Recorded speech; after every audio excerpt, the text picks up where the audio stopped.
12 septembre. Y a-t-il des questions? Pas de questions?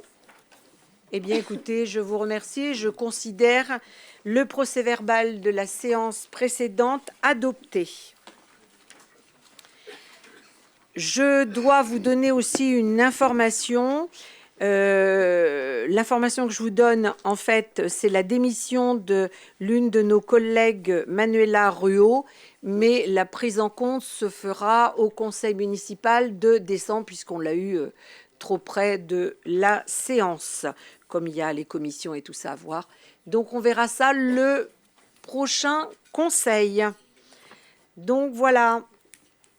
Alors, nous allons commencer cette séance. D'abord, j'oublie pas, mais j'attends peut-être que c'est bon. Donc, c'est OK. Et ceux qui ont des pouvoirs, vous n'oubliez pas la deuxième. C'est pour ça que je dis ça, c'est OK.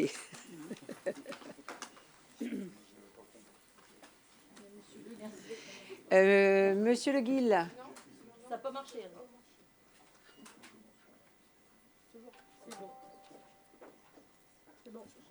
Et il n'y a pas d'autres personnes qui avaient des pouvoirs? Non, c'est bon. OK, je vous remercie. Donc, le premier point, c'est une convention pour le versement d'une subvention à l'association Cap Anjou Bleu. Donc, ce que je vais vous présenter, en fait, c'est une convention pour le versement d'une subvention, mais d'investissement à l'association Cap Anjou Bleu, qui est située sur la commune déléguée de Noyant-la-Gravaillère. La commune souhaite soutenir financièrement le projet de rénovation du relais de mise en grain, qui permet bien sûr à des personnes en situation de handicap de bénéficier d'un lieu de vie et de travail, notamment à travers la gestion de gîtes et d'un restaurant. L'objectif du projet est également de rénover un patrimoine hérité des mines d'ardoise situées à proximité. Cette subvention d'investissement s'élève à 25 000 €. Donc, je vous précise que, bien sûr, les conseillers municipaux qui sont membres de cette association ne doivent pas participer à la délibération. Donc, vous laissez votre zapette de côté. Non, les membres, oui, les membres du CA, oui, bien sûr, du CA, mais vous êtes, il y a au moins 3 délégués. Y en a-t-il d'autres, peut-être? Non, non, non, non, non, non, non. Il y a Jean-Claude, Pierre et Claude Annonier. Donc, ne voteront pas. Donc, voilà ce que je vous présentais. Y a-t-il des questions? S'il n'y a pas de questions, je vais vous proposer de passer au vote. Alors, on va attendre que... Voilà, c'est parfait. Donc, allez-y, vous pouvez voter.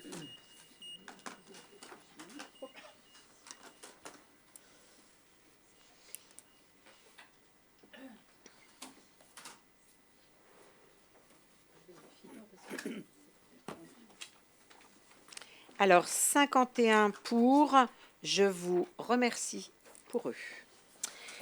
Alors, on continue. Le deuxième point, c'est une convention d'autorisation d'occupation temporaire non constitutive de droit réel pour la mise à disposition d'un terrain auprès du rugby club du Haut-Anjou, rue du Pinelier, dans le cadre d'un projet de construction d'une salle de convivialité. Donc, le rugby club du Haut-Anjou, qu'on appelle plus communément RCHA, a fait part d'un projet de construction d'une salle de convivialité sur le site, bien sûr, du stade du Pinelier, en lieu et place de 2 bungalows qu'on a juste avant leur salle, 2 bungalows qui sont aujourd'hui un peu hors d'usage. Après plusieurs échanges entre la commune et l'association, il a été convenu de permettre à l'association d'assurer la maîtrise d'ouvrage de la construction de ce bâtiment, lui permettant notamment de solliciter plus facilement des subventions, tout au moins des soutiens financiers, que ce soit celui de la Fédération française de rugby. Pour ce faire, il nous est recommandé, puis il nous faut faire une convention d'autorisation d'occupation temporaire non constitutive de droit réel. Bien sûr, le sol appartient toujours à la commune. Et bien sûr, on va mettre à disposition l'emprise foncière nécessaire à ce projet. Donc, c'est une surface approximative de 200 mètres carrés qui sera sur la parcelle qui est cadastrée section AL 254. Cette mise à disposition d'un terrain appartenant au domaine public communal est effectuée à titre gracieux, considérant que le RCHA constitue une association à but non lucratif et qui concourt à la satisfaction d'un intérêt général. Donc cette convention a la durée de 15 ans. Donc voilà ce que je voulais vous dire et vous proposer. Avez-vous des questions? Pas de questions? Eh bien, écoutez, je vais vous proposer de passer au vote.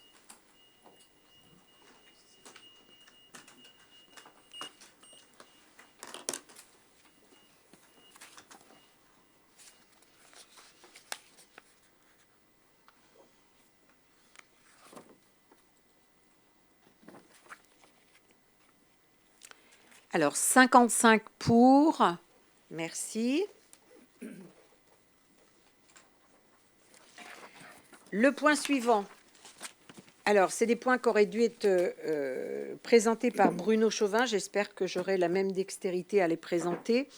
Ça concerne la protection sociale complémentaire, convention de participation pour la couverture du risque prévoyance des agents de la collectivité. Donc, dans le souci d'assurer cette couverture à effet du 1er janvier 2025, le Conseil municipal, par délibération le 22 février 2024, après l'avis du comité social territorial du 18 janvier 2024, a donné mandat au centre de gestion de Maine-et-Loire, membre du groupement de commandes constitué de 5 centres de gestion de la région des Pays de Loire, pour l'organisation, la conduite et l'animation du dialogue social au niveau régional en vertu des dispositions de l'accord collectif national du 11 juillet 2023 portant réforme de la protection sociale complémentaire dans la fonction publique territoriale, ainsi que pour la réalisation d'une mise en concurrence visant à la sélection d'un ou plusieurs organismes d'assurance et la conclusion de conventions de participation pour la couverture du risque de prévoyance. Et ça, à effet du 1er janvier 2025. Donc, les centres de gestion ainsi que les organisations syndicales, elles ont évidemment engagé un processus de négociation. Ça aboutit sur un accord collectif régional au 9 juillet 2024. Ils ont lancé une consultation au niveau régional pour être en mesure de proposer aux employeurs publics territoriaux que nous sommes l'adhésion à des conventions de participation et la souscription au contrat d'assurance collectif de prévoyance complémentaire, toujours à compter du 1er janvier 2025. Alors, cette mutualisation des risques, qui est donc organisée, vous avez vu, au niveau régional, permet de garantir au personnel des employeurs publics territoriaux, d'abord, l'accès à des garanties collectives sans considération notamment de l'âge, de l'état de santé, du sexe ou même de la catégorie professionnelle.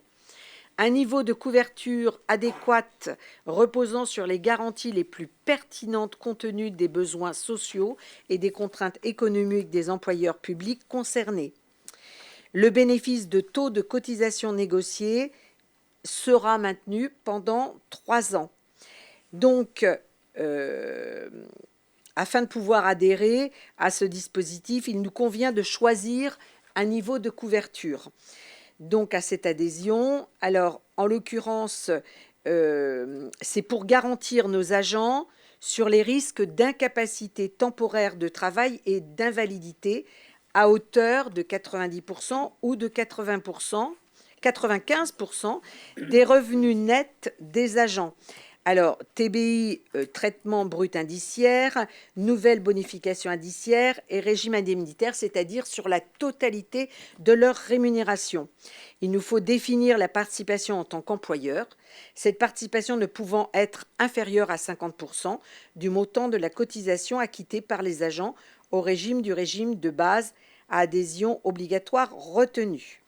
Donc, l'avis du CST a été évidemment recueilli en date du 5 septembre et du 17 octobre. Et en fait, un accord a été formalisé, collectif local, signé le 14 octobre 2024. Donc, le caractère obligatoire de l'adhésion des bénéficiaires et les éventuelles dispenses d'adhésion, oui, parce qu'il peut y en avoir, hein, leur choix de régime au regard des revenus de garantie proposés, les taux de cotisation et la répartition des cotisations entre les bénéficiaires et l'employeur. Donc, je ne vais pas vous parler de toutes les ordonnances. Je vais vous dire ce qu'il a été retenu et ce que nous avons décidé. C'est d'adhérer, bien sûr, à la convention de participation pour la couverture du risque prévoyance et au contrat collectif à adhésion obligatoire afférent au bénéfice de l'ensemble des agents de ce gré en Anjou bleu. De souscrire la garantie de base à adhésion obligatoire à hauteur de 90% du revenu net des agents en cas d'incapacité temporaire de travail ou d'invalidité, et ça à effet du 1er janvier 2025. En ce qui concerne notre participation, on a décidé de participer financièrement à la cotisation, enfin c'est ce qu'on vous propose, à la cotisation des agents conformément à l'accord collectif local à hauteur de 50%. Avez-vous des questions? Oui? Ben oui, 50% de quel montant et ça représente quel pourcentage par rapport à la masse salariale? Parce que comment voter si on ne sait pas pour combien c'est, quoi. Alors 50%, déjà je ne peux pas répondre à la première question. Et vous avez deviné pourquoi? Parce que 50%, c'est suivant la cotisation que va avoir l'agent. Oui, mais j'imagine qu'on a estimé la dépense. Estimer la dépense, oui, entre 45 et 50 000 euros.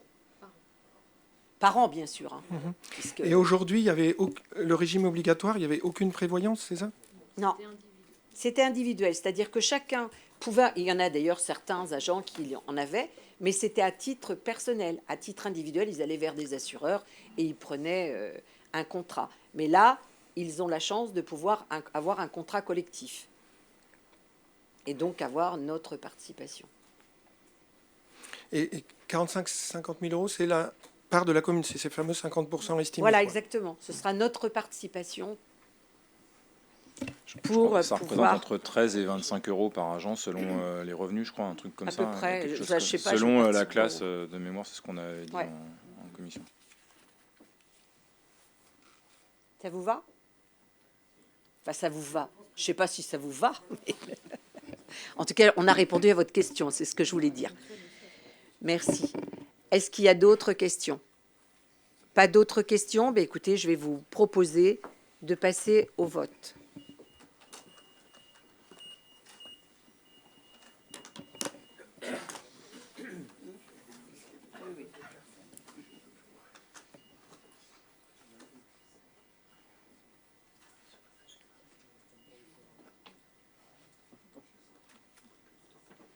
Alors, 50 pour, 5 abstentions. Je vous remercie pour eux. Le point suivant, qui aurait dû être aussi présenté par Bruno. Alors, c'est une délibération qui est relative au remboursement au réel des frais de repas exposés dans le cadre d'un déplacement. Bien évidemment, c'est pour nos agents. Donc, la collectivité procède au remboursement des frais selon des modalités définies au niveau national, notamment sur la base de forfaits. Par exemple, l'indemnité kilométrique pour l'utilisation des véhicules, le forfait pour les nuitées, le forfait pour les repas. Concernant les repas, on a pu constater que de plus en plus souvent, un décalage entre les frais réellement engagés par l'agent en déplacement et les remboursements effectués on a constaté en fait qu'il y avait une différence, que ça pouvait pas, c'était un peu compliqué. Donc en fait, ce que je vous demande aujourd'hui, c'est de délibérer afin de modifier les modalités de remboursement des repas et instituer un remboursement au réel dans la limite du plafond qui est prévu pour le remboursement forfaitaire. Alors je m'explique. En fait, on remboursera au réel, mais le plafond, qui est un plafond décidé par l'État, est de 20 euros. Mais aujourd'hui, le remboursement forfaitaire était bien inférieur. Avez-vous des questions? Et c'est surtout quand nos agents partent sur des plus grandes agglomérations. Bon, voilà, je veux dire, vu ce qu'ils avaient en général, soit ils mangeaient dans leur voiture ou alors ils étaient obligés de prendre une partie. Donc là, ça rentre un peu mieux dans le prix des repas qu'on peut trouver. Pas de questions? Alors, je vais vous demander de voter.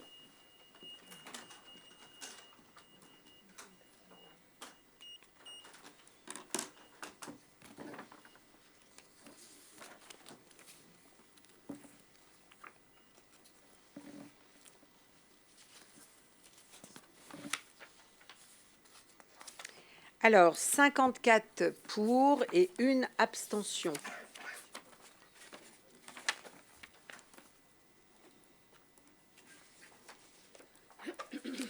Le point suivant, alors c'est vrai que ça va vous changer, ça va vous perturber, puisque ce tableau des emplois, à compter du 1er décembre 2024, en général, vous l'avez, c'est quasiment le dernier point des séances. Mais comme c'est moi qui les présente, ce sera au début. Donc là, c'est le tableau des emplois. Je ne vous explique pas comment ça fonctionne. Vous le savez, c'est toujours la même chose. Donc on a créé des emplois, alors d'une manière évidemment fictive pour les avancements. Emploi permanent, fonctionnaire à temps complet, un poste d'agent de maîtrise. Pour les emplois permanents, fonctionnaires à temps non complet, un poste d'adjoint d'animation pour 17,35e. Par contre, en contrepartie, on a supprimé un poste de péricultrice de classe normale et nous avons aussi supprimé un poste d'adjoint administratif au 15,35e. Avez-vous des questions? Non, vous êtes trop gentil avec moi. Donc, écoutez, je vais vous demander de passer au vote.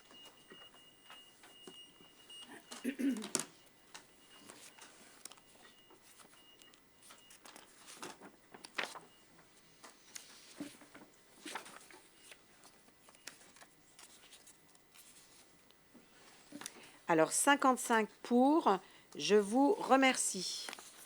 Le point suivant, il s'agit d'une cession d'un bien immobilier.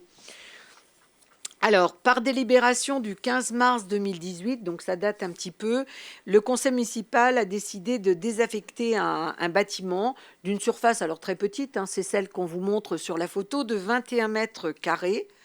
Donc, il est cadastré section AB 593 et il est situé sur la promenade Ferndown qui passe au pied, pratiquement. Et en fait, à l'époque, c'était pour le céder à messieurs Collet-Frédéric et Chevalier Sébastien au prix de 3 500 €. Finalement, cette vente n'a pas eu lieu suite au retrait de la demande des acquéreurs potentiels. Aujourd'hui, un nouveau projet immobilier est en cours et une demande d'acquisition a été formulée par monsieur Jovin Gauthier et Maureen Guilleux au prix d'achat évidemment identique de 3 500 €. Considérant que l'ensemble de la procédure de désaffection du bâtiment est terminée, je vous propose de valider cette vente. Voilà. Il y a eu bien sûr une enquête publique, mais elle remonte, c'était en 2018. Donc, je vous demande aussi de m'autoriser à signer l'acte authentique qui sera passé chez Anjou Bleu Notaire, ainsi que tout document se rapportant à l'affaire. Et ce que je voulais dire aussi, c'est qu'on vend au prix de vente de 3 500, mais s'ajouteront bien sûr les frais d'acte notarié, de géomètre, d'enregistrement et de mutation qu'ils devront régler aussi. Avez-vous des questions? Pas de questions? Eh bien, écoutez, nous allons passer au vote.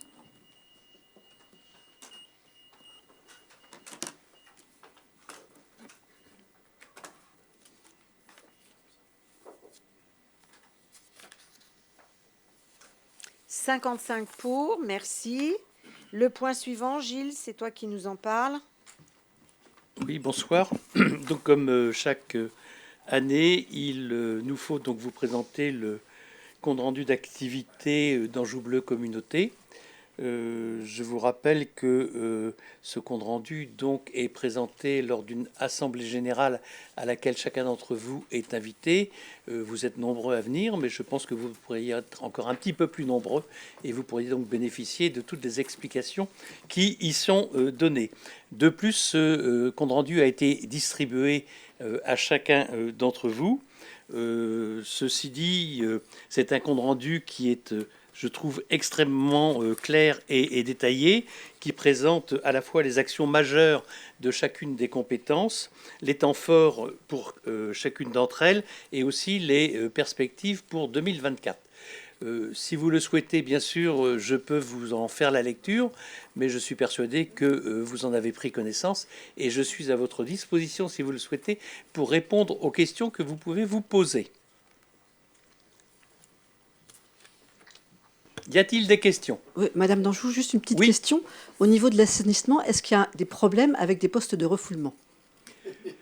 On a eu un petit papier, alors du coup, je vous pose juste la question, est-ce qu'il y a des problèmes avec les postes de refoulement? Et vous savez que quand vous gérez une compétence, il y a toujours des problèmes partout. Nous sommes là pour les résoudre. Ah bah très bien, donc vous êtes là pour les résoudre. Fantastique, on va pouvoir le dire. Voilà.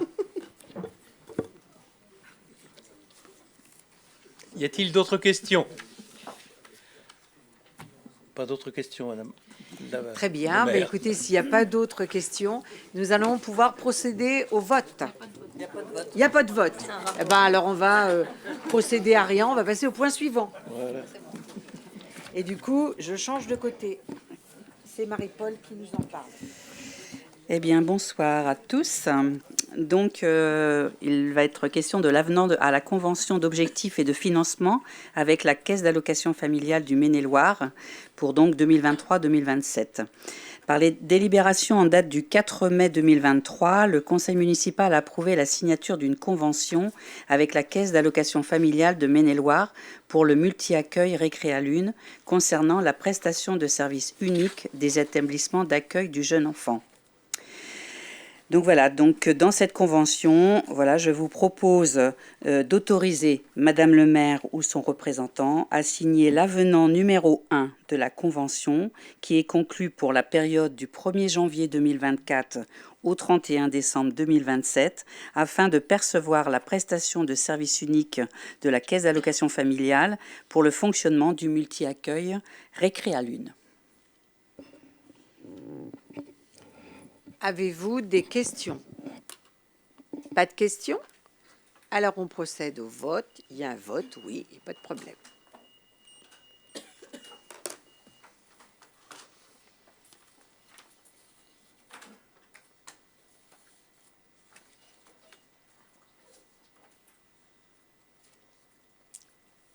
« 55 pour, je vous remercie. » Le point suivant, c'est Karine qui va nous parler finances. Oui, bonsoir. On va commencer par les admissions non-valeurs et les admissions à créances éteintes. Donc, le comptable nous informe qu'il ne peut mettre en recouvrement des titres émis par la commune et nous a donc transmis des demandes d'admission en non-valeur et en créances éteintes. Je rappelle que les demandes d'admission en créances éteintes correspondent à une décision ou à une ordonnance d'un juge, soit dans le cadre d'un rétablissement personnel, soit pour un artisan ou une entreprise, une liquidation judiciaire clôturée pour insuffisance d'actifs. Cette décision efface les dettes et empêche tout recouvrement ultérieur, même si le redevable revenait à une situation le permettant. À côté, donc, on a aussi les admissions en non-valeur qui, elles, résultent de l'échec des poursuites du comptable du fait que les redevables sont insolvables ou introuvables malgré les recherches. Cependant, l'admission en non-valeur n'empêche nullement un recouvrement ultérieur si le redevable revenait à une situation le permettant. Sur la délibération, vous avez donc un tableau. Je pensais qu'il était affiché. Non, c'est pour ça que non, pardon. Donc vous l'avez sur la délibération. Vous avez donc deux colonnes qui représentent ces deux valeurs. On a un montant global de 6 587,15 € qui se découpe avec des admissions non-valeurs pour 1 859,41 € et des admissions créances éteintes pour 4 727,74 €. On retrouve essentiellement donc de la fourrière, du scolaire enfance-jeunesse, de la petite enfance, quelques locations et puis divers qui représentent une somme un peu plus importante. dans lequel on a 3817,97 qui, elle, correspond à une société Valency en 2019. C'était pour un projet d'étude du lotissement du Bourg-d'Iry. Et là, on sait qu'on n'arrivera pas à recouvrir cette somme. Voilà pour moi. Pardon, oui. Juste une question. Justement, j'allais demander, oui, donc parfait. La fourrière, c'est les animaux et les voitures Oui, c'est les deux regroupés. Je n'ai pas le détail du nombre d'animaux et du nombre de voitures. Y a-t-il d'autres questions? Pas d'autres questions, alors on va passer au vote.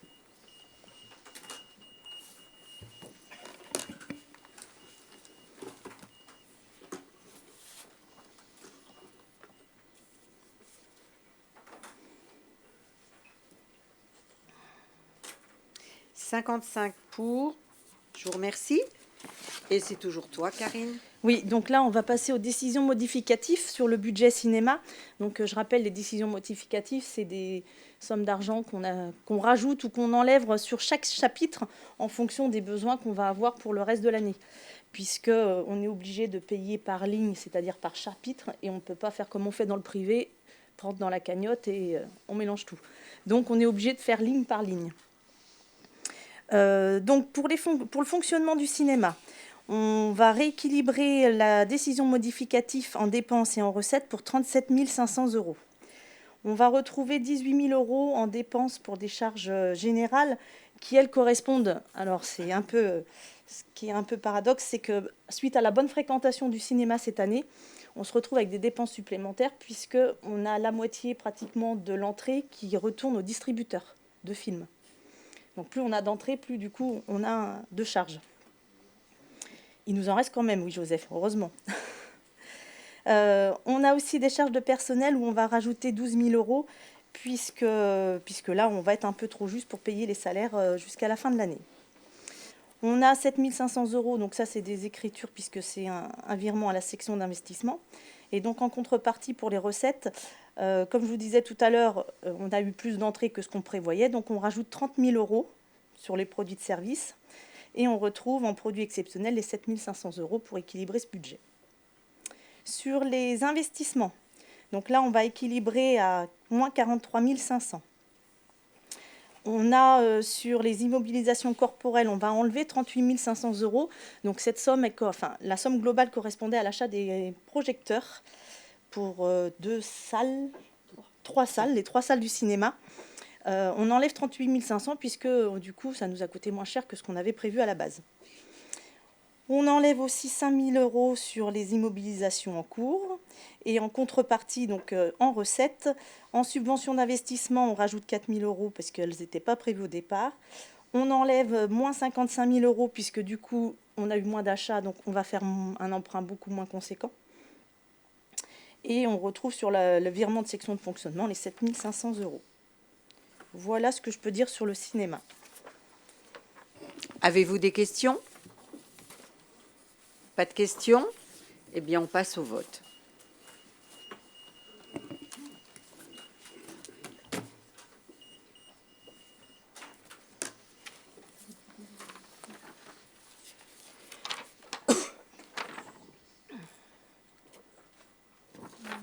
Oula. Alors, Monsieur de la Salmonnière. 55 pour, je vous remercie. Toujours toi. Oui, donc là, on va passer sur le plus gros budget, qui est le budget communal. Donc la même chose, on a des décisions modificatives en fonctionnement de 2 928 500. Alors, qui se découpe sur les charges à caractère général, on rajoute 222 500 qui correspondent à des ajustements de coûts d'énergie. On a 20 000 € en plus pour l'énergie et puis 50 000 € en plus pour la facture d'eau de la piscine. Mais il y a aussi des retards de factures qui sont arrivés de l'année dernière. Ça, c'est une des plus grosses parties. On a aussi, et je tenais à souligner, un surplus de 65 000 € qui correspond à la déchetterie et dépôts sauvages. Tout ce qu'on peut trouver sur le bord de nos fossés, le bord de nos trottoirs, ou les gens qui font des dépôts sauvages sur des terrains communaux et qui sont bien cachés. On a aussi un rajout de 100 000 € pour l'entretien de bâtiments. Sur l'entretien de la voirie, on a moins 90 000. Et sur le transport du terrain de hockey des JO, on rajoute 11 000 euros puisqu'il n'était pas prévu au budget au départ et qu'il fallait bien le transporter de Paris jusqu'à ici. Après, donc, on a aussi un rajout de 100 000 euros sur les charges de personnel. Donc là, les charges de personnel, c'est essentiellement la prime au pouvoir d'achat qu'on avait décidé en début d'année. Comment ? Au mois de juin. Elle a été versée en juin. Oui, elle a été versée en juin, oui. Après, charges gestion courante, donc 50 000 euros. Là, on a les cotisations retraite sécurité sociale où on rajoute 21 000 euros. Et puis, je vous rappelle qu'on avait redélibéré pour les participations aux écoles privées puisqu'il y avait eu une erreur. Donc, on rajoute les 20 000 euros sur lesquels ça avait posé souci. Après, donc, on a les écritures comptables de dotation et des virements à la section pour 956 000 euros et 1 600 000. En recettes de fonctionnement, du coup, sur les produits et services, on enlève moins 135 000 euros. Ces moins 35 000 euros correspondent à la piscine. On a moins 50 000, puisqu'on estime avoir été un peu trop généreuse au départ et qu'on ne va pas faire le nombre d'entrées qui était prévu. Et puis, on a aussi moins 100 000 euros qui correspond à de la CAF pour le multi-accueil, des montants qu'on pensait percevoir et qu'on sait au jour d'aujourd'hui qu'on ne va pas avoir. Après, on a sur le 73, donc je tenais juste à vous le dire, là, il n'y a pas de changement parce que ça fait 0, mais on a quand même un ajustement des impôts pour 130 000 euros et on a la même somme en droits de mutation en moins.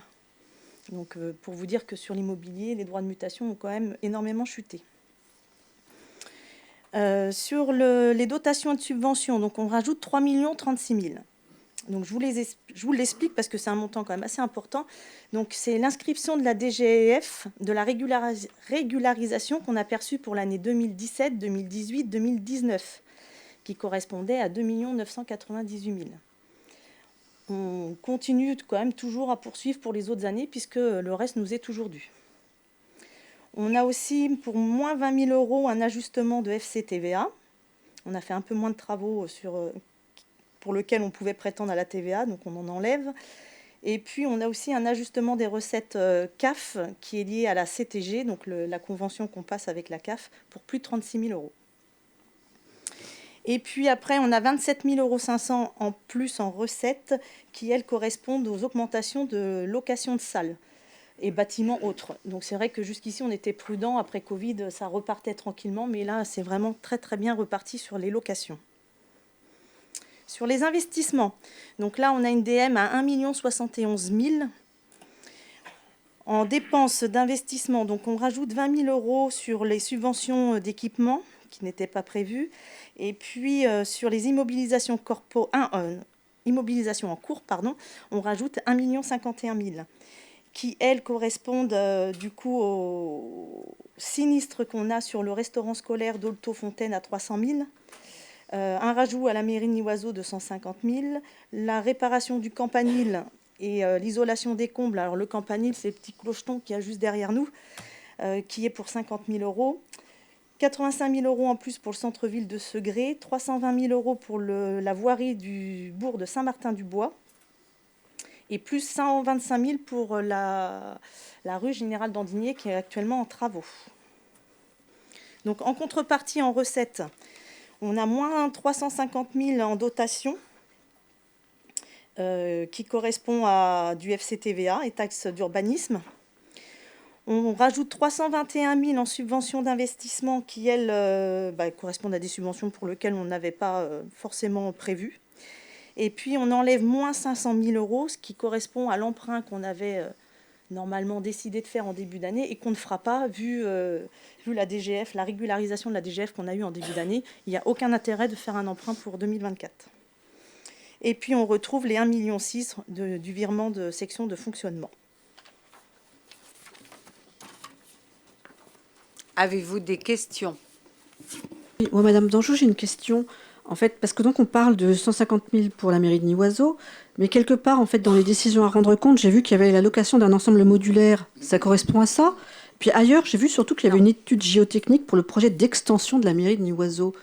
Alors, c'est quoi tout ça, en fait? Alors, c'est pas tout à fait la même chose. Les locations, c'est les locations des GELCO qu'il y a actuellement où est la mairie. Hein, elle y est déjà depuis 1 an et demi, un peu plus.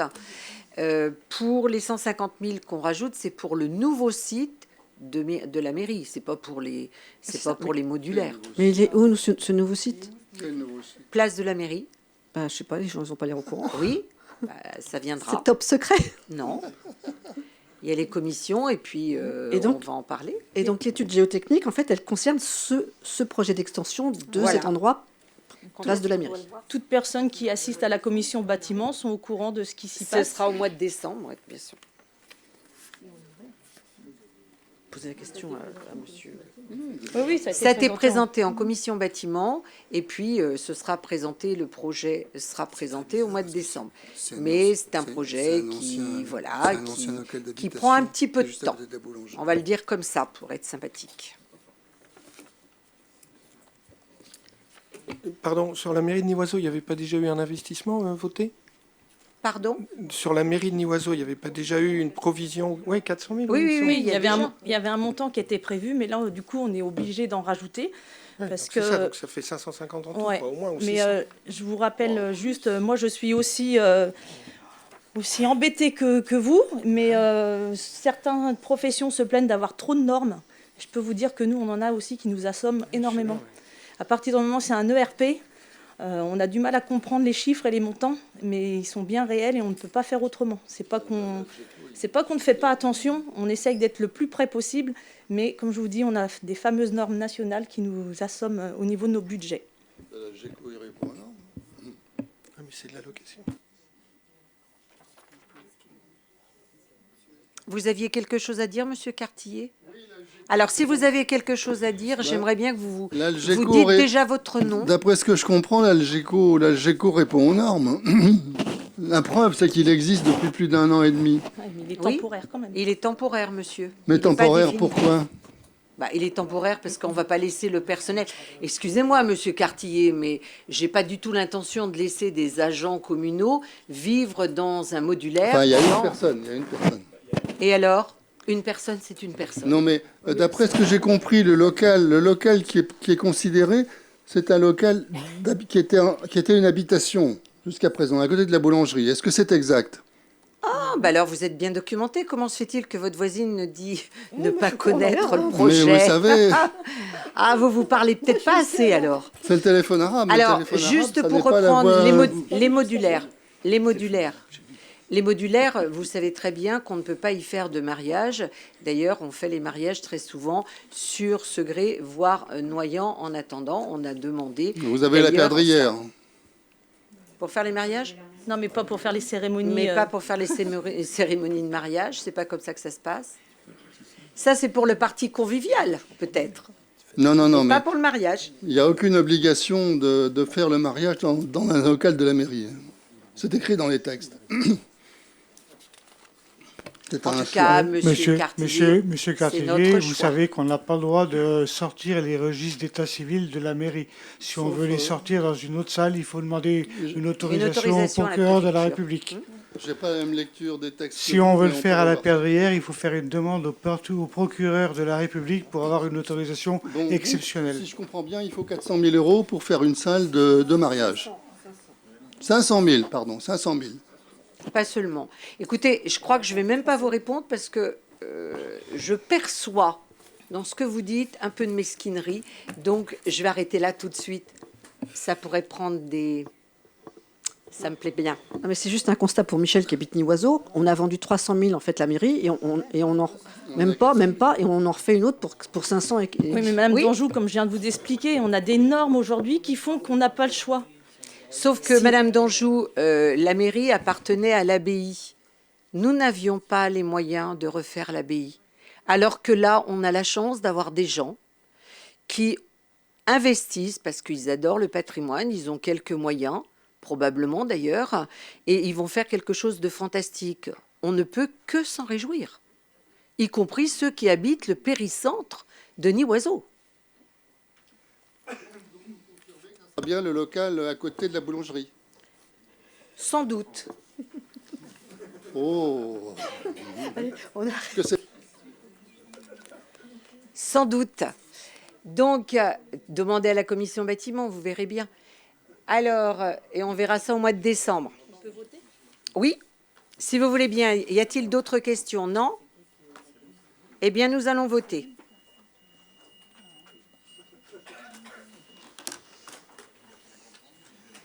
Oh, puis il est possible que la CRC, on l'a grâce à lui aussi. Tu te rappelles pas ce qu'il avait dit?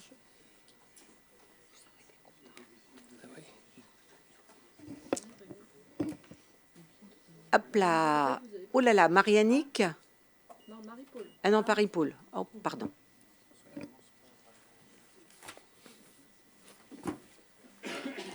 Alors, 48 pour, 2 contre et 5 abstentions. Je vous remercie. Alors, le point suivant, vous l'avez eu sur votre table, puisque la délibération, qui était la numéro 12, n'est pas bonne au niveau des chiffres. Et pour une fois, ça va plutôt dans le bon sens. Donc, je vais laisser Joseph vous le présenter. Oui, bonsoir à tous. Donc là, c'est le projet c'est la commune déléguée de la Ferrière de Flé. C'est la mise en l'enfouissement des réseaux basse tension. Donc effectivement, si vous avez regardé l'autre, on a eu une baisse des prix pour une fois, c'est intéressant.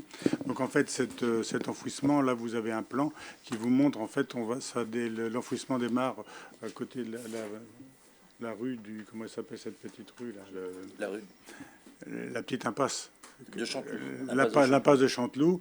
On passe derrière, on passe l'église et on prend la route des Chaudes-de-Gontier. Non, c'est l'autre côté. Non. En remontant, voilà. On monte la route des Chaudes-de-Gontier ici. Non. Ah non, c'est la route de perdu dans mon l'hôtellerie. plan. Oui. Il y a un petit bout, on prend un poteau sur le bout et après on s'en va vers la route des Chaudes-de-Gontier. Voilà, on ne prend pas la route de Montguillon parce que de l'hôtellerie, décidément, je suis perdu. Parce qu'en fait, il y a des réseaux haute tension qui ne sont pas encore, dont Enedis nous a dit ne pas être prêt encore à enfouir. Donc voilà. Donc c'est cet effacement-là que je vous propose d'accepter. C'est pour ça qu'on vous a refait une feuille parce que on a eu des nouveaux. La première possibilité, elle passait pas tout. On a changé un peu l'emprise et ça a baissé de prix. Donc du coup, c'est ce qu'on vous propose aujourd'hui. Donc l'effacement de l'électricité, c'est le premier paragraphe qui fait pour 63 000 €. Et après, on a le génie civil pour lequel on n'a pas de... C'est à la charge totale de la commune pour 86 000 € hors taxe et 103 000 € TTC. Vous remarquerez que pour la CML, tous les enfouissements sont hors taxe, puisque au CML, on ne tient pas compte des taxes. Et que d'où, après, pour le télécom, on a les taxes qui sont rajoutées. C'est pour ça qu'on ne cumule pas les deux chiffres. Mais enfin, ici, on arrive à un total de 166 000 pour les travaux, alors que précédemment, on était à 186 000. Donc c'est pourquoi je vous propose d'accepter cette délibération et qu'on puisse commencer les travaux le plus vite possible. Avez-vous des questions? Alors, pas sur votre géographie. Non, effectivement. Pas la peine. Vous prendrez vos... Oui. Oui. Oui, Pascal Douce, une question. Oui. Ces travaux-là, ils étaient prévus déjà au budget ou ça fait partie des décisions modificatives qu'on vient de voter là? Ah non, c'était prévu. C'était prévu. Donc du coup, vous en avez tenu compte dans les décisions modificatives en modifiant moins, quoi. Non, parce que c'était... Donc on va gagner de l'argent, là. Oui. Mais de toute manière, comme on avait vu en commission finance, Pascal, les décisions modificatives, elles sont aussi un petit peu gonflées pour être sûr d'avoir ce qu'il faut pour payer à la fin de l'année. Après, ça sera le budget final qui dira ce qu'on a gagné ou pas. Va compter. Voilà. Puis tant que le travail n'est pas fini, on n'est pas à l'abri d'avoir parfois quelques surprises sur des chantiers comme ça. Donc, si vous n'avez pas d'autres questions, on va passer au vote.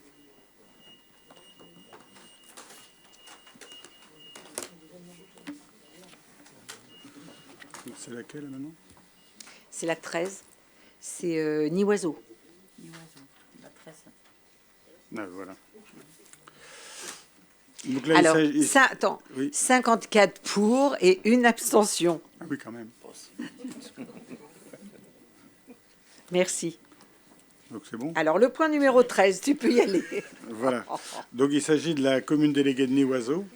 Et c'est une convention qui a pour objet de définir les conditions générales, techniques et financières par lesquelles la collectivité accorde un droit d'utilisation à l'opérateur dans les installations qu'elle a établies sur son territoire, visant notamment à développer un cadre local d'implantation favorable aux opérateurs pour le déploiement de réseaux très haut débit du type FTTX et pour le déploiement du cœur de réseau utilisé notamment pour permettre d'offrir aux entreprises du très haut débit.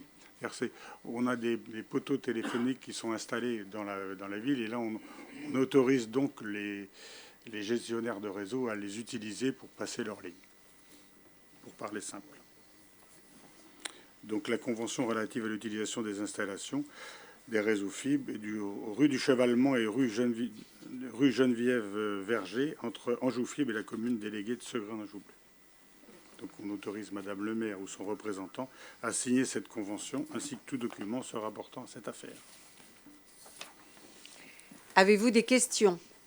S'il n'y a pas de questions, on passe au vote. N'oublie pas de voter, Joseph.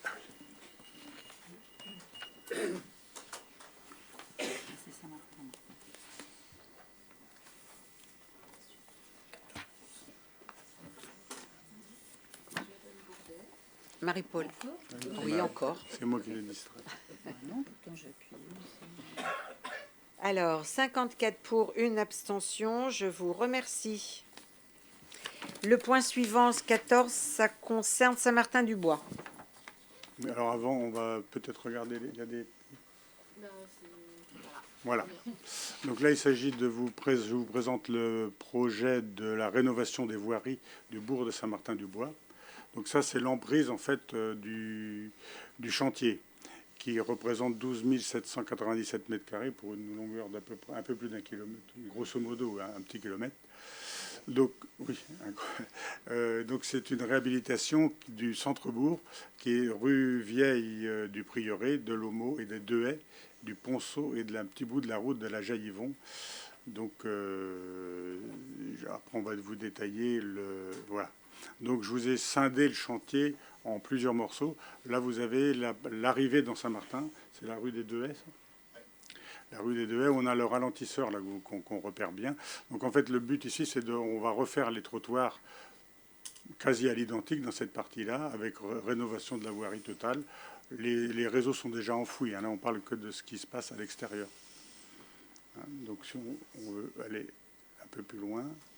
Donc là, on est sur le centre du bourg, l'église, et là, on a fait le choix avec la mairie et les habitants de faire quelque chose d'un peu classieux, en mettant des pavés autour de l'église, en améliorant le parking qui était un peu invisible dans l'entrée.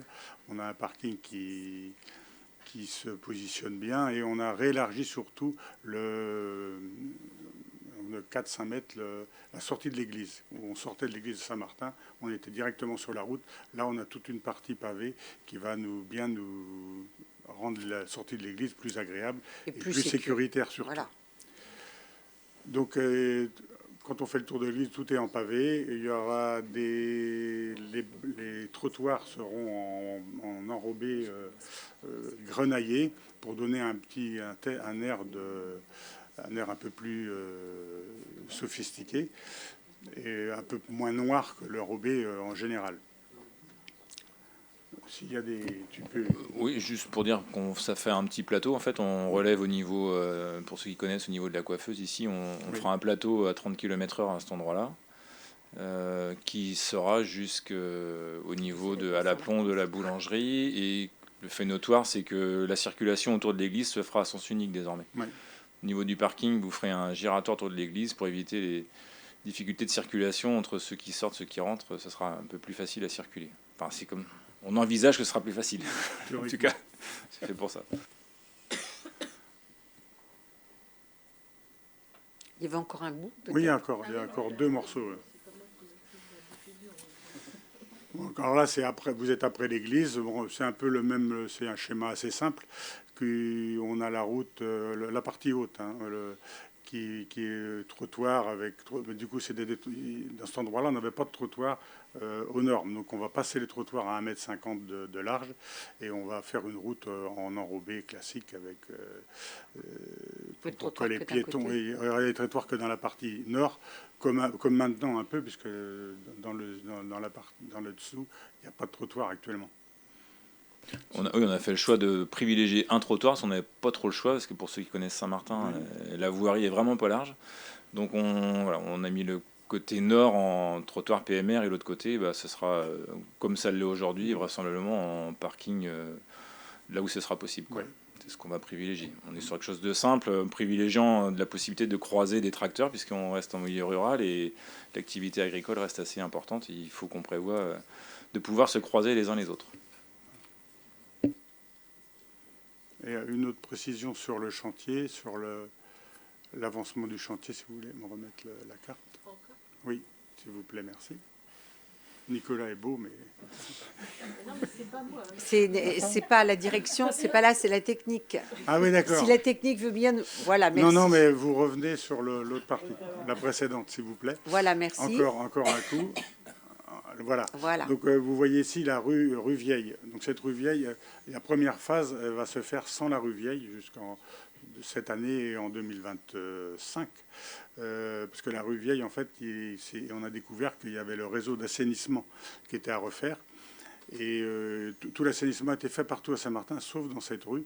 Et il se trouve en fait que le service assainissement des BC Communauté n'est pas prêt cette année, l'année prochaine, à refaire le réseau. Donc c'est pour ça qu'on met en décalage cette rue, la rue Vieille et la rue du Prieuré qui revient vers la rue de l'Homo. On les met en décalage pour 2026, je pense. Donc en 2025, l'assainissement sera fait et on sera prêt à intervenir en voirie en 2026.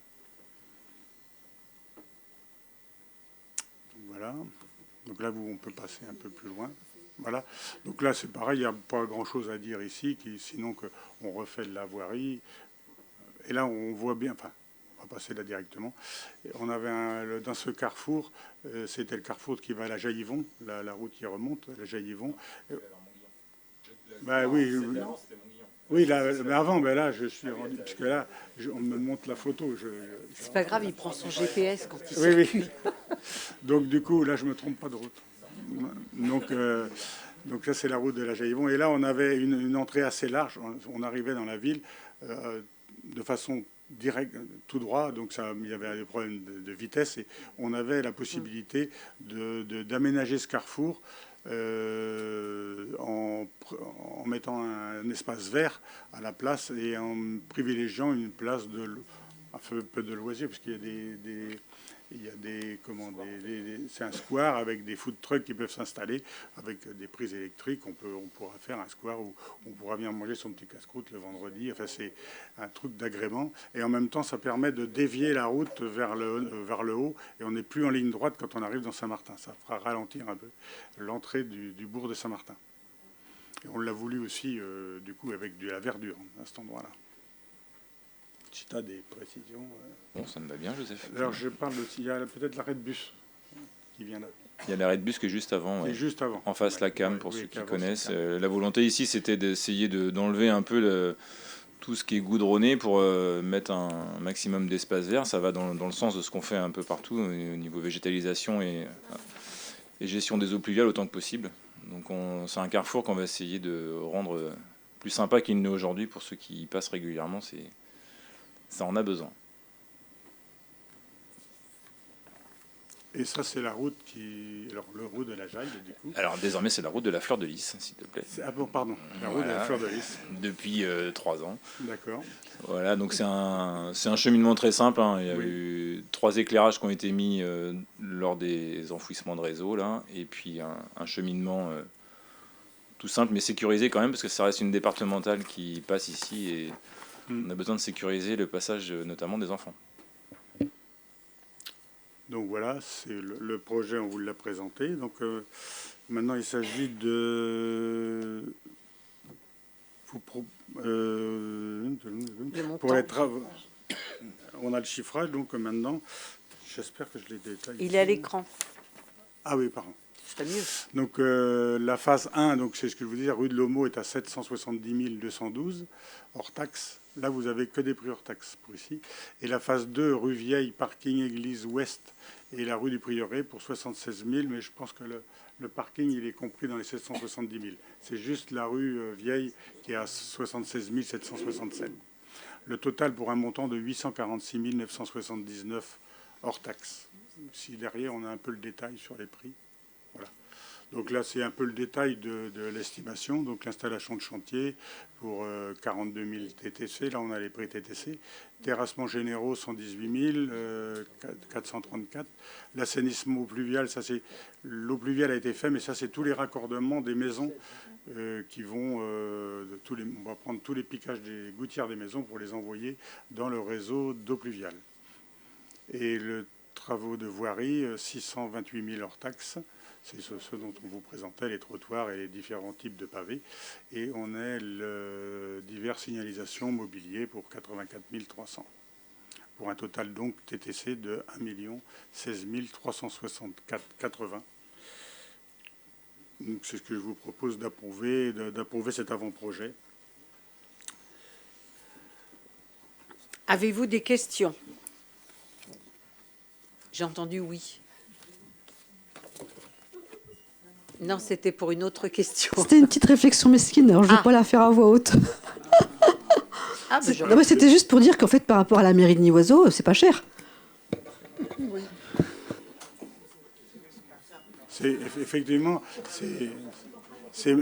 comme c'est pas tout non plus, si on veut considérer, si vous parlez comme ça, on peut aussi considérer qu'à Saint-Martin, il y a eu l'enfouissement des réseaux électriques, il y a eu aussi l'enfouissement de la... Si on additionne tout, vous allez voir que ça coûte beaucoup plus cher que la mairie de Nivoiseau. Beaucoup plus cher, oui. Donc, s'il y a alors d'autres questions ou d'autres suggestions ou d'autres réflexions, non. Alors, on va pouvoir passer au vote.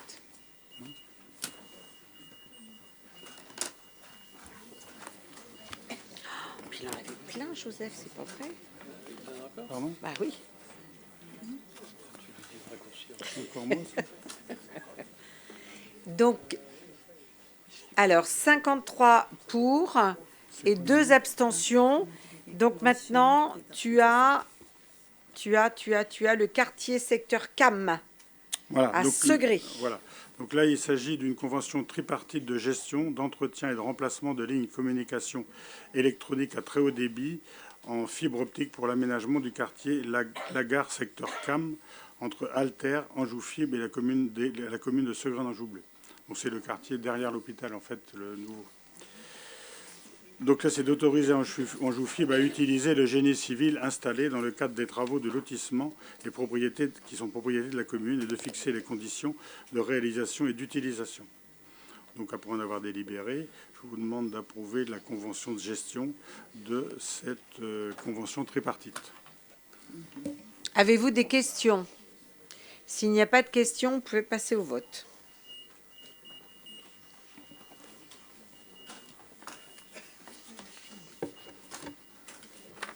Tu lui donnes le suivant? Parce qu'en plus, il a une secrétaire particulière. Bah oui, parce que autrement, j'ai du mal à me retrouver. Alors, 54 pour, une abstention. Je vous remercie. Le point suivant, c'est la route d'Aviré, carrefour avec la voie verte. Voilà, donc là, c'est route d'Aviré, carrefour avec la voie verte, convention avec le département relative à l'autorisation de travaux et d'entretien. Donc c'est un carrefour dont on a beaucoup parlé, enfin on nous a souvent sollicité pour ce carrefour. C'est la traversée de la voie verte et qui est un peu dangereuse du fait d'un pointillé rose. Qui est en pointillé rose sur votre photo et perpendiculairement la route d'Aviré. Et c'est un carrefour dangereux parce qu'il y a l'ancienne maison du chemin de fer qui avance et qui rend la visibilité assez très mauvaise pour les gens qui sortent de la voie verte vers le sud, et pour les voitures qui arrivent de l'autre côté, c'est très dangereux. Donc en fait, après beaucoup de discussions, on a réussi à trouver un terrain d'entente avec le département, avec un ABC Communauté, et nous, on a trouvé et le département nous a fait ce plan, en fait, qui exige qu'on recule le panneau de la ville, vous voyez, il va un peu plus loin, reculer de 80 mètres, pour pouvoir mettre toute cette partie-là à 50 km/h, sachant que sur les routes départementales, on ne peut pas descendre en dessous de 70. Donc là, le fait de l'avoir là nous permettra de mettre la circulation à 50 km/h. Et en même temps, vous voyez qu'on a réélargi le trottoir sur la partie nord du parcours pour que les gens qui arrivent de la route d'Aviré aient une meilleure visibilité. Et surtout, cet élargissement permet aussi aux gens qui sortent de la voie verte d'avoir une vue plus lointaine sur les véhicules qui arrivent d'Aviré, où c'est de ce côté-là que c'est le plus dangereux. Et on a mis, donc il y a un plateau qui va être fait entre là où il y a les lignes blanches entre les deux traits jaunes. Et on a aussi de la résine sur la route qui permettra de prévenir les automobilistes qui arrivent par la route d'Aviré qu'il y a danger, qu'il faut vraiment respecter la limite de vitesse à 50 km/h. Voilà, ça c'est le projet. Est-ce que je vous dis le prix? J'ai pas le prix, mais je crois que le prix, ça doit monter autour de 46 000 €, mais on a 40% de subvention du département, et je ne suis pas sûr de la pourcentage de ABC Communauté Gilles. 18 000. C'est 18 000, ça fait 30. Ça fait, ouais. Donc en fait, on partage les frais à trois collectivités. Avez-vous des questions? Pas de questions, on peut passer au vote.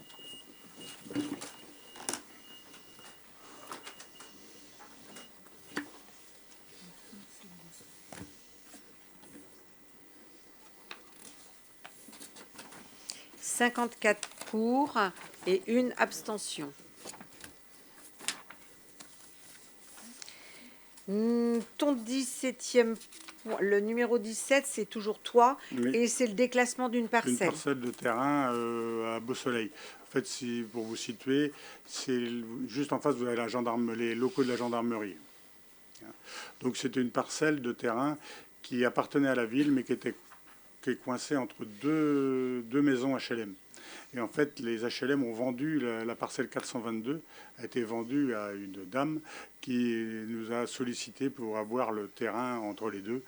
Et finalement, c'est un terrain qui coûtait des entretiens à la commune et qui finalement lui rend service à elle, parce que ça permet d'agrandir son terrain.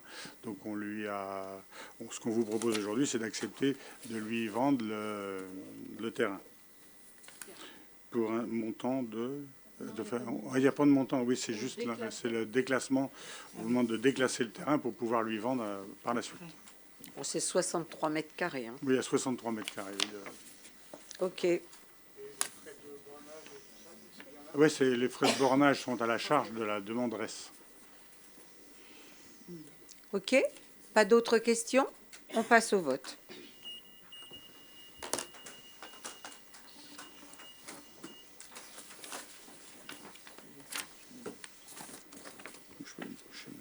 « 54 pour et une abstention. » Alors, le point suivant, c'est Dominique qui nous en parle. Bonjour à tous. Donc, moi, je vais vous demander d'approuver le versement d'un fonds de concours au ICML pour les travaux d'entretien du réseau d'éclairage public. Donc, vous avez eu dans le projet de délibération le détail de toutes les actions d'entretien qui ont été faites sur les différentes communes déléguées. Et donc, la convention avec le ICML prévoit qu'on prenne en charge 75% des travaux de maintenance. Donc, ce qui nous fait un total des opérations de travaux à la charge de la commune de 6 658,58 €. Donc, je vous demande d'autoriser le versement de cette somme au CIEML. Avez-vous des questions? Pas de questions? On passe au vote. «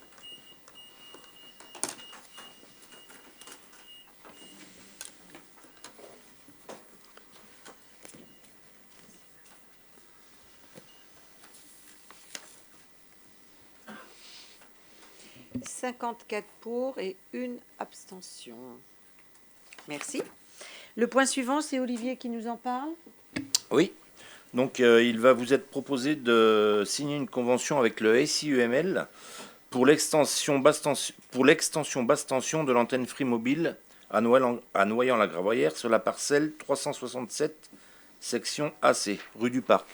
Donc, en fait, c'est l'antenne Free Mobile qui se trouve près de la salle de sport.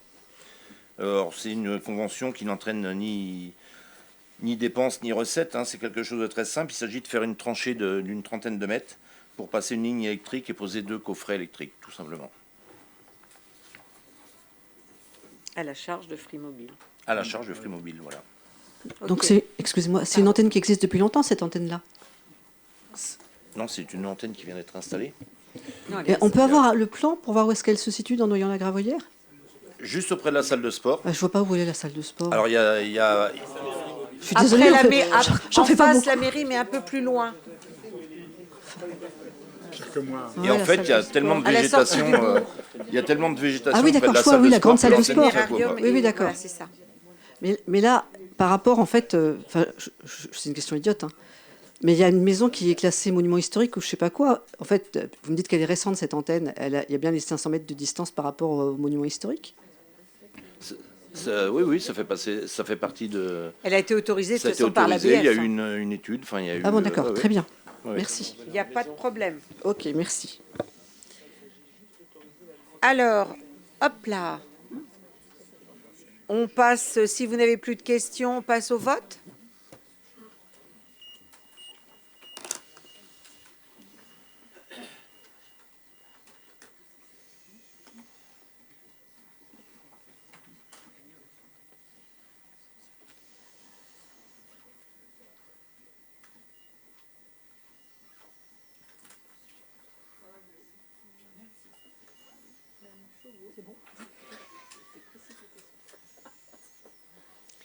J'ai l'impression de bégayer. 54 pour et 1 abstention.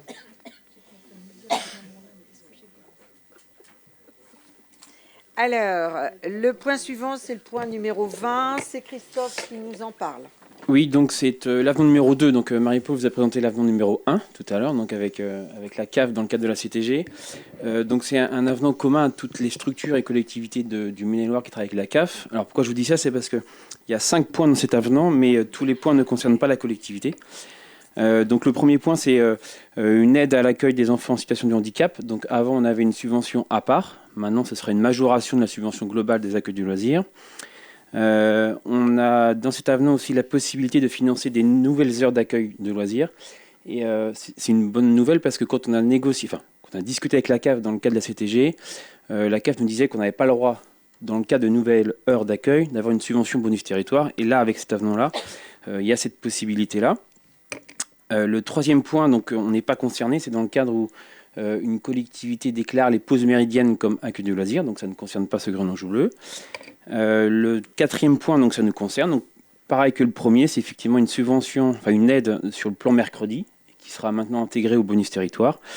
Et le cinquième point ne nous concerne pas, puisque c'est dans le cadre des collectivités qui ont encore les TAP. Donc c'est une aide aux TAP, et du fait qu'on ne soit passé à 4 jours, il n'y a plus de TAP chez nous. Donc voilà, donc je vous demande d'accepter cette délibération.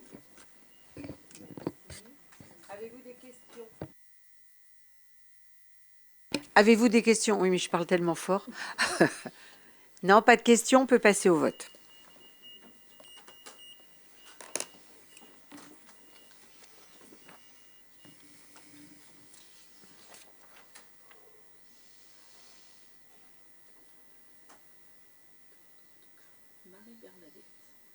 Madame Grosbois.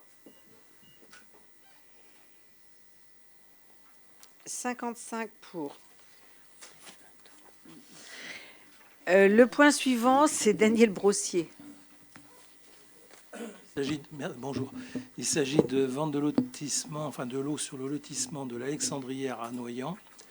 Par délibération du 19 septembre 2019, la commune de Segrin-Anjou Bleu avait approuvé l'acquisition du lotissement de l'Alexandrière sur la commune de Noyant, comprenant donc 45 lots viabilisés, l'ensemble des voiries et emprises publiques, ainsi que les terrains en réserve foncière à Maine-et-Loire Habitat. Je vous précise également que par délibération en date du 17 septembre 2020, le conseil municipal a autorisé le maire ou un adjoint à signer tout avant-contrat de vente concernant les terrains situés au sein de ce lotissement. À cet effet, une promesse de vente a été signée le 25 septembre 2024 entre la commune et Madame Sabin Maria pour le lot numéro 57 d'une superficie de 435 mètres carrés sur le lotissement donc de l'Alexandrière à Noyant-la-Gravoyère. Donc je vous propose d'accepter la vente de ce terrain au profit de Madame Sabin Maria et au prix de 26 100 € TTC. Avez-vous des questions? Pas de questions? Alors on passe au vote.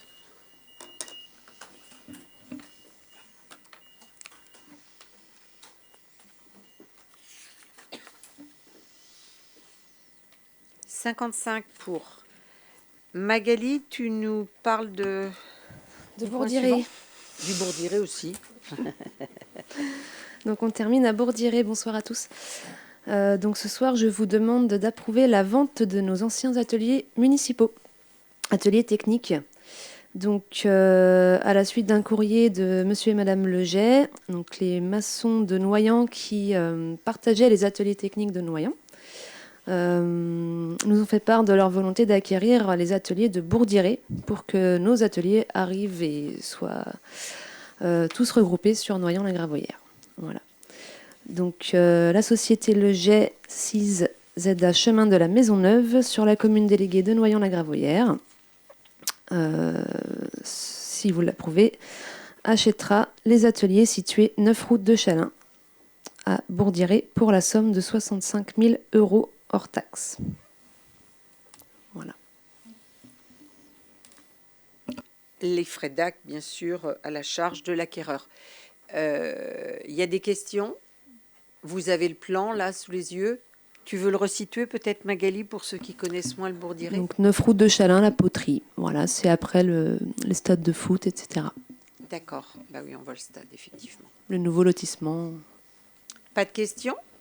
Donc s'il n'y a pas de questions, je vous demande de passer au vote.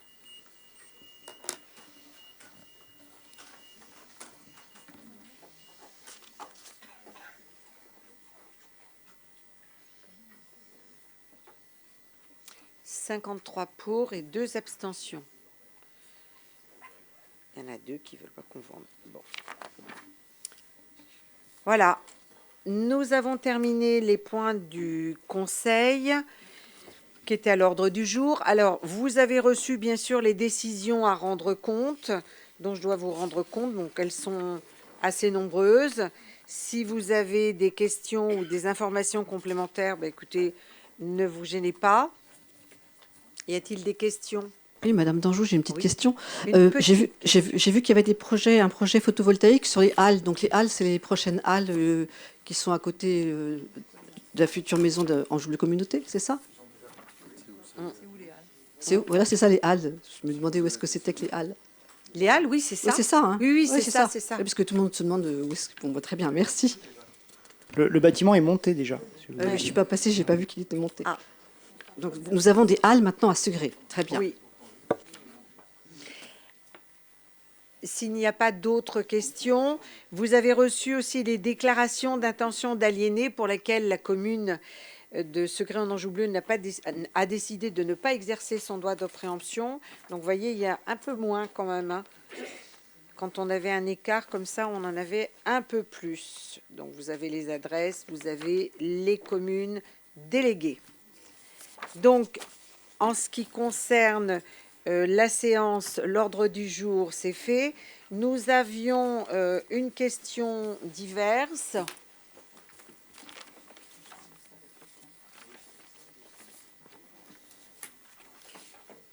Je vous la laisse, Madame Danjou, je vous laisse lire votre question diverse. Oui, merci. Madame le maire, le conseil municipal a approuvé le 22 février 2024 l'avant-projet définitif concernant l'aménagement du lotissement des Jardins à Sainte-Gemme-d'Andigné. 11 maisons y sont prévues. En 2023, avec vos services, vous aviez rencontré le préfet M. Horry et le directeur de la DDT, lesquels vous avez confirmé qu'il y avait un problème avec le risque inondation. La cartographie du plan de prévention du risque inondation n'était pas en corrélation avec le risque effectif. Le PPRI devait être modifié, vous avez dit le préfet. Sur cette base, le projet du lotissement du pont de l'Argos avait été abandonné. Nous sommes en pleine élaboration d'un plan local d'urbanisme intercommunal. J'ai voulu vérifier sur Internet si la cartographie concernant le PPRI avait bien été modifiée depuis avril 2023. Il n'en est rien et ça m'a inquiété, je dois dire. Du coup, à l'Assemblée générale d'Anjou-Bleu Communauté, dont je suis élue, j'ai posé une question pour savoir ce qui avait été pris en considération pour son élaboration. L'Atlas des zones inondables ou bien le plan de prévention des risques d'inondation, dont nous savons qu'il n'est pas fiable. J'ai reçu une réponse tâtonnante. Ce n'était pas du tout précis ni du tout certain. Vous nous avez répété que le PPRI est le document réglementaire sur lequel vous vous appuyez. Mais qu'en est-il quand les services de l'État et le préfet reconnaissent que les niveaux d'eau qu'ils donnent ne sont pas les bons? Dans ce contexte, je me suis plongée dans l'examen de l'implantation du nouveau lotissement de Sainte-Gemme-d'Andigné porté par la mairie, le lotissement des Jardins. Alors je dois dire qu'en fait, on avait voté l'avant-projet, il y avait des annexes, mais dans les annexes, il n'y avait pas le plan. Mais bon, j'ai quand même réussi à avoir le plan en fait après. Je constate que pour ce nouveau projet, 6 maisons sur 11 seront dans la zone inondable définie dans l'Atlas des zones inondables. 6. Dans le contexte d'inondation que nous connaissons, aussi bien en France qu'à l'étranger, il serait souhaitable de vérifier très sérieusement la compatibilité de l'implantation de ces 6 maisons avec le risque effectif reconnu par le préfet M. Horry et les services de l'État. Je vous remercie d'avance d'éviter à des familles d'avoir à subir le traumatisme de l'inondation, traumatisme aussi bien moral que physique et impact financier non seulement pour elles, mais aussi pour la collectivité. Alors c'est vrai que les inondations, quelquefois on pense qu'on peut les gérer parce qu'elles sont la journée, on voit le niveau monter, mais quelquefois elles ont lieu la nuit. Et quand elles ont lieu la nuit, je dois dire que c'est assez traumatisant et assez affreux.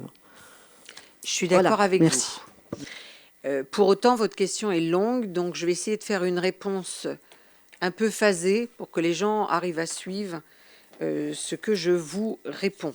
Mais je suis d'accord avec vous, effectivement, être inondé, ça n'a rien d'intéressant. Le 22 février, vous vous êtes exprimé sur les problèmes de circulation, mais alors étonnamment, pas sur le PPRI. Sans doute un oubli. J'avais pas le plan. J'ai eu le plan ce jour-là.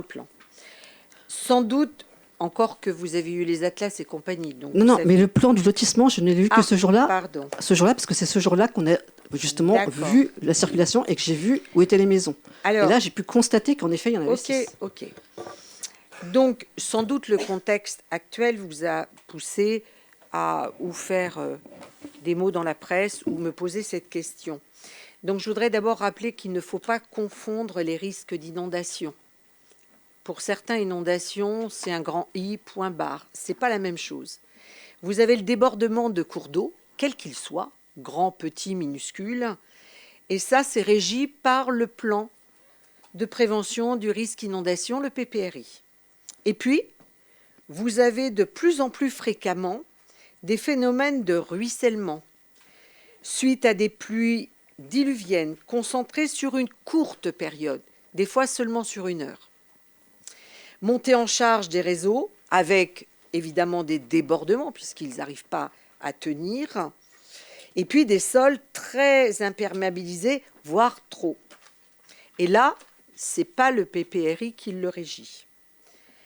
C'est du ressort tout simplement de la gestion des eaux pluviales. Pour Sainte-Gemme-d'Andigné, les terrains urbanisables, qu'ils soient le pont de l'Argos ou même celui dont on parle des Jardins, c'est vraiment les derniers terrains dont dispose la municipalité. Je tiens à le rappeler, ça a son importance. Le PPRI, comme vous le dites, je vous reprends, effectivement, vous avez raison, le PPRI est le seul document réglementaire pour qu'on puisse rendre nos décisions d'urbanisme, que ce soit chez nous ou dans n'importe quelle autre collectivité de France. La demande de révision, vous en parlez aussi, vous avez raison, elle a été faite auprès de monsieur le préfet, donc c'était le préfet Horry, Pierre Horry, qui était avant celui qui officie actuellement.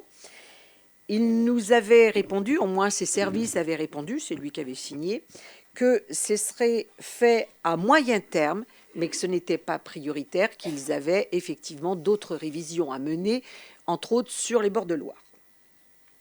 Les services de l'État ont reconnu, alors ils ont reconnu vous allez un peu fort. Donc, je vais vous dire j'ai juste repris vos mots. Hein, non, mais moi, je vais reprendre exactement les mots qu'ils avaient donnés. Alors, peut-être que je les avais mal donnés. Hein. Ils ont reconnu quelques incohérences entre l'Atlas qui a été fait en 2005 et le PPRI qui, lui, a été établi 3 ans plus tard, en 2008.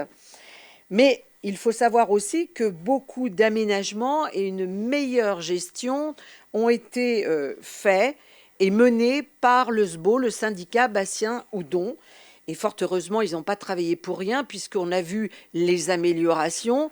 Et j'avoue que les Segréens en sont les premiers spectateurs, parce qu'il y a des tas de maisons, des tas de garages en centre-ville et tout ça qui étaient inondés et qui ne le sont plus.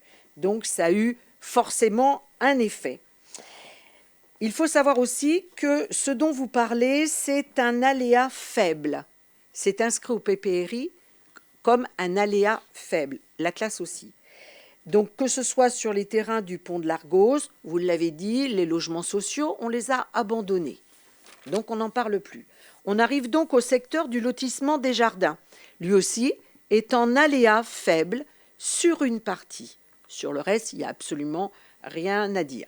Nous avons travaillé étroitement avec la DDT et effectivement, entre le projet initial et le projet qui a été déposé à l'instruction, il y a des différences. Pourquoi ?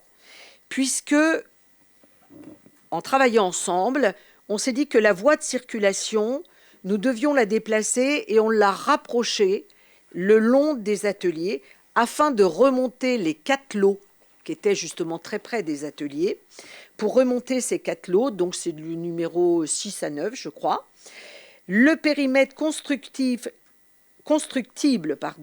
a été imposé sur la partie ouest pour sortir les constructions de la zone à risque aléa faible. Seul le lot, je vous l'accorde, 3, resterait en zone à risque pour la DDT. Toutefois, ce n'est pas parce que c'est à risque que ce n'est pas constructible. Bien sûr, c'est possible. Comme partout, Monsieur Cartillet, je vous vois sourire, mais regardez comment sont construites toutes les maisons. Faites attention, vous êtes auprès de Loudon, vous. Stop, Monsieur Cartillet, ce n'est pas votre question. Donc, les constructions restent possibles avec des dispositions, et c'est dans les règlements, hein, je n'invente rien, avec des dispositions constructives. Je vais simplement vous en dire quelques-unes pour que les gens comprennent bien ce que je veux dire quand je parle de dispositions constructives, c'est-à-dire vous pouvez faire construire, il n'y a pas de problème. Vous devez faire une pièce à l'étage, une ou plusieurs, mais minimum une pièce. Vous ne pouvez pas mettre dans cette pièce de Velux, mais une fenêtre pour pouvoir être, si besoin est, sortir par la fenêtre. Et ensuite, les planchers sont tous surélevés. Et en l'occurrence, la préconisation sur ce lot 3, c'est que le plancher soit surélevé de 50 cm. Donc, vous n'obligez jamais les gens de signer l'achat d'un terrain. Quand ils veulent l'acheter, ils sont totalement au courant de ce qui s'y passe ou ce qui pourrait s'y passer. Et en l'occurrence, là, le risque, aléa faible, est simplement sur le lot 3. D'accord ? Et ensuite, je dirais que à aujourd'hui, l'Atlas, malheureusement, ne tient compte que de ce qui avait été enregistré en 2005. D'accord ? Mais ne tient absolument pas compte. Et c'est ça qui est problématique. Parce que à un moment donné, quand ça va mal, on tient compte évidemment de tout ce qui ne va pas. Mais quand ça va mieux, on n'en tient pas compte. C'est-à-dire qu'on reste toujours avec l'instant T. Donc, depuis 2005, comme je le disais tout à l'heure, le syndicat Bastien-Houdon a fait énormément de travail pour gérer, pour la gestion de l'eau, les barrages, les entretiens de cours d'eau, etc. Et on le sait, on est les premiers spectateurs, puisqu'on voit bien ce que ça a pu nous donner, par exemple, sur Saint-Aubin, qui était bien plus inondé, ou le centre-ville de Segré, qui était sous les eaux dans les années 95 à 2000. ce qui n'est plus le cas aujourd'hui.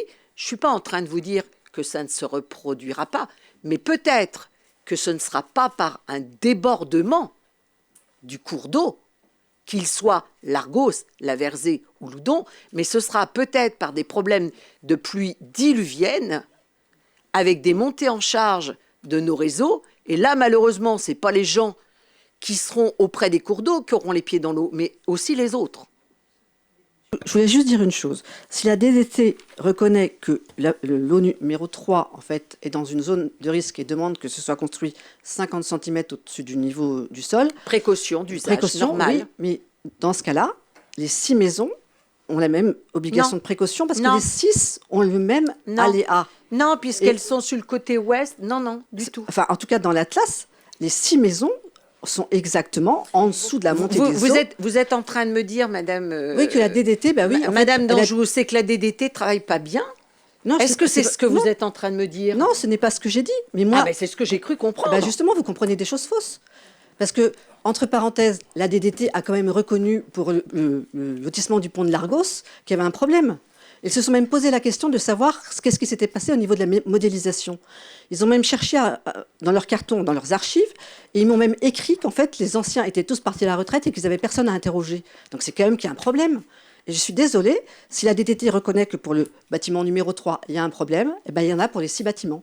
Non, absolument pas. Écoutez, on travaille avec eux. Alors moi, ça me gêne vraiment. Alors moi, je serais très contente de pouvoir travailler avec eux. 2 secondes. Je serais très contente de pouvoir travailler avec eux. Madame Danjou, 2 secondes. Vous les trouvez fort experts pour les interroger et pour qu'ils vous donnent des réponses, et vous prenez les réponses pour argent comptant.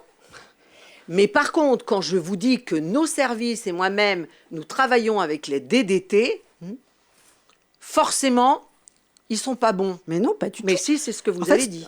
Mais chaque fois, vous me faites dire des choses que je ne dis pas. Écoutez, je suis désolée, ce n'est pas nous on travaille avec eux. Je vais vous demander une chose. Donc, s'ils nous donnent l'autorisation, vous allez me faire un grand plaisir. Vous allez m'inviter avec la DDT. Voilà. Invitez-moi avec la DDT. Voilà, que je les rencontre. Ce sont des gens que je n'ai jamais pu rencontrer. Je ne sais pas pourquoi. Et de quel droit? Du droit. De quel droit? Mais je suis juste élue. Je suis élue, je suis là pour défendre les gens. J'ai quand même le droit d'être invitée par la DDT. J'ai le droit de le demander. Enfin, je sais pas. Je veux dire, j'ai été élue par 30% de la population. Je peux quand même être reçue. Nouveau cheval de bataille. Les inondations. Mais non, pas du tout. C'est juste du bon sens. On arrête. Écoutez, moi, je travaille avec eux et franchement, de vous entendre dire que quand ça vous convient... à ce que je n'ai pas dit. Non, je n'ai pas dit ça. Vous les trouvez très bien quand ils vous font une réponse et forcément, ils vous ont répondu quelque chose de bien. Par contre, quand moi, je vous dis qu'on travaille avec eux et que c'est eux qui nous disent « vous mettez ça là, vous les mettez plus à l'ouest, etc. » Attendez, c'est pas moi l'experte. Madame Coquerot, je peux juste intervenir.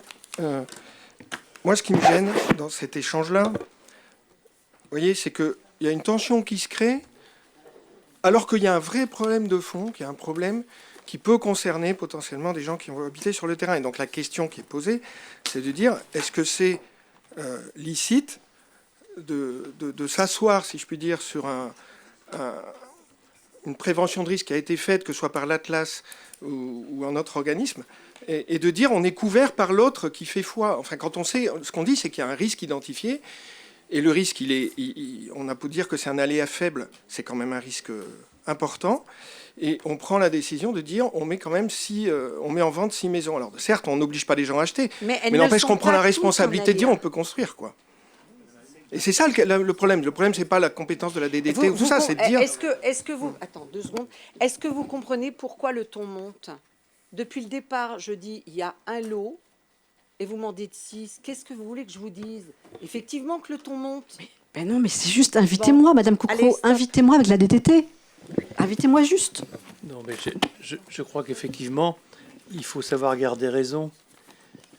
Ce que Madame le maire est en train de vous expliquer, c'est que le plan du lotissement a été revu, que vous avez 5 maisons qui sont implantées en dehors des zones délimitées par le PPRI et qu'il en reste une qui est dans la zone dite d'aléa faible du PPRI.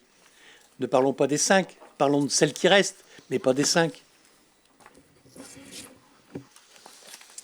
Bon, je crois qu'on ne sera jamais d'accord, donc on va arrêter là. Vous avez eu largement, je crois, avoir donné beaucoup d'explications. Voilà. Mais écoutez, nous arrivons à la fin de cette séance. Je vous souhaite une très bonne soirée, ainsi qu'à ceux qui ont pu nous regarder de chez eux. Bonsoir.